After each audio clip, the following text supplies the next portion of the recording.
यहाँ के एक स्कूल की टीचर हमारे पास आई थी, उन्होंने कहा कि जी आपने हमारे बच्चों को, वालिदैन आगे कहते हैं कि आऊज़ु बिल्लाहि मिनश शैतानिर रजीम, बड़ा मुश्किल किस्म का लफ्ज़ आप सिखाने पे लगे हुए हैं, तो बाद में सीख जाएंगे खुद ही 2-4 साल के बाद, अभी क्यों आप इन्हें सिखा रहे हैं।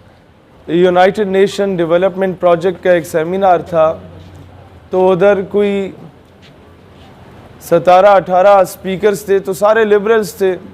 गलती से उन्होंने मुझे भी बुला लिया बतौर स्पीकर 2 साल पहले। तो आगे जो 350-400 स्टूडेंट रिप्रेजेंटेटिव्स मुख्तलिफ यूनिवर्सिटीज़ के टॉपर्स जो बुलाए थे, उनका ताल्लुक भी कौम लिबरल से ही था। तो हुआ कुछ यूं कि पहले तो मैं सोच रहा था कि घुमा फिरा के बात की जाए और किसी तरीके से हाजिरी लगवा के बंदा चला जाए, क्योंकि पब्लिक उस तरह की थी नहीं कि वो हमारी बात को इम्पोर्टेंस देती या सुनती। लेकिन मैंने कहा आज पल्स चेक करते हैं इस आवाम की कि ये किस तरीके के लोग होते हैं। मैंने वही बातें की जो मैं मस्जिद में करता हूँ या मदरसे में करता हूँ या अपनी तंजीम के दोस्तों के साथ करता हूँ। बिलीव यू मी, मुझे 10 गुना बेहतर रिस्पॉन्स वहाँ से मिला। और जब मैं वहाँ से जाने लगा तो वो मॉड स्कॉट्स खवातीन भी वो ऑटोग्राफ जब लेने आई, मैंने कहा बहन तुम्हारा तो हुलिया बता रहा है कि तुम्हारा नज़रिया उस लिबरल साहब जो मुझसे पहले ख़िताब कर रहे थे उनसे मिलता जुलता है, तो आप मुझसे ऑटोग्राफ क्यों ले रही हैं। तो उसने कहा भाईजान कसूर तो अड्डा है, तुसा कभी सानू अप्रोच किया है, आप तो हमें लिबरल कह के नज़रअंदाज कर देते।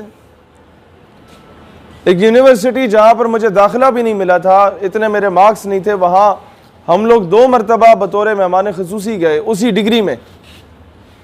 वहाँ पर 1000 एंड अबव मार्क्स लेने वालों को पूरे पाकिस्तान की क्रीम को इकट्ठा किया जाता है। वहाँ जब हम महफ़िल गुफ्तगू हुए तो पब्लिक से, उस अवाम से, उन नौजवानों से अल जिहाद की सदाएं बुलंद हुई। एक अजीब सी कपकपी तारी थी पूरी यूनिवर्सिटी की एडमिनिस्ट्रेशन पे कि होने क्या जा रहा है यहाँ पर।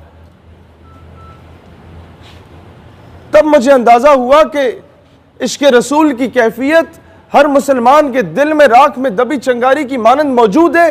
कसूर हमारा है कि हमने आज तक उसे हवा ही नहीं दी कि वो शोला बन के भड़क उठे। हम लोगों ने उन जगहों पे जाके उन्हें अप्रोच ही नहीं किया। और लिबरल माफिया इसी तरीके से बैरूनी ताकतें उनमें घुसी हैं और उन्होंने पूरे सिस्टम को हाईजैक किया है। आपके मुस्तकबिल का आर्मी ऑफिसर वहां से निकल रहा है। जब मैं किसी कॉलेज के टॉपर्स की क्लास में जाके पूछता हूं कि जनाब आप में से कितनों को पता है कि फ़लस्तीन हमारा किबला अव्वल था, तो वो पूरे इलाके के टॉपर्स में से 50 में से 3 बच्चों में और दूसरी क्लास में 50 में से 5 बच्चियों में से यह जवाब आता है कि सर हमें पता है, बाकियों को इस बात का इल्म नहीं होता। और ये वो टॉपर्स हैं जो मुस्तकबिल में आपके आर्मी ऑफिसर होंगे, जो मुस्तकबिल में आपके असिस्टेंट कमिश्नर होंगे, जो मुस्तकबिल में आपके MNA होंगे, जो मुस्तकबिल में आपके मिनिस्टर होंगे, जो मुस्तकबिल में आपके साकिब निसार जैसे पूरे टाइप के जज होंगे। जब उन्हें उस बेसिक्स का ही नहीं पता, को फ़लस्तीन की बहन के सर से जब दुपट्टा खींचा जाएगा तो उसे तकलीफ तो नहीं होगी भाई, वो चाहे किसी मकाम या ओहदे पे पहुंच जाए, क्योंकि बाद में तो उसकी तबलीग करने वाला होगा क्यों नहीं, कोई भी नहीं होगा। वालिदैन बरीउ ज़िम्मा 8000 हम फीस देते हैं अपने बच्चे की, स्कूल जाने बच्चा जाने। टीचर अगर ज़रा सी दाएं बाएं बात बताए, ये OA लेवल्स के स्कूल्स के जो टीचर्स हमारे पास कोई नज़रियाती लोग आते हैं, वो कहते हैं कि हम अपने बच्चों को ज़रा सा भी इस्लाम के बारे में बताएं ना तो बच्चा आगे से बोल पड़ता है सर आपको फिजिक्स पढ़ाने के पैसे दिए जा रहे हैं। वालिदैन आगे शिकायत देते हैं कि जनाब हमारा जो बच्चा है वो बड़ी मेंटल स्ट्रेस फील कर रहा है, आपने उसे मॉरल और एथिकल वैल्यूज़ क्यों पढ़ा दी हैं।